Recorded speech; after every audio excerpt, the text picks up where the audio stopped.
আর নজর রাখবো কীর্ণাহারের দিকে। দুই পক্ষের সংঘর্ষে নিহত একজন, মারপিটে জখম একাধিক। রাতে সংঘর্ষে আশঙ্কাজনক এক। আরো বিস্তারিত জানার চেষ্টা করব, ইন্দ্রজিৎ রয়েছে আমার সঙ্গে।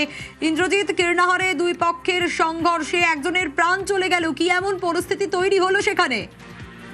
দেখো, একদমই যেটা বলে রাখবো, গ্রাম্য যে বিবাদ, কীর্ণাহারে যে ঘটনাটি ঘটেছে, ঠিক গ্রাম্য বিবাদকে কেন্দ্র করে কিন্তু এই ঘটনাটি ঘটেছে। দুই পক্ষের গ্রামবাসীদের মধ্যেই কিন্তু একটাই বিবাদ ছিল যে মসজিদের যে মৌলবী, সেই মৌলবী তাকে রাখা হবে।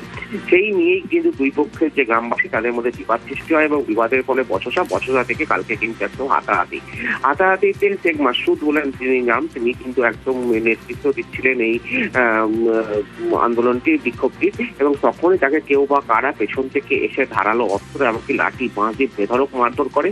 ঘটনাস্থলে পৌঁছায় কীর্ণাহার থানা পুলিশ। সেখান থেকে তাকে উদ্ধার করে নিয়ে আসা হয়, উদ্ধার করে বোলপুর মহকুমা হাসপাতাল।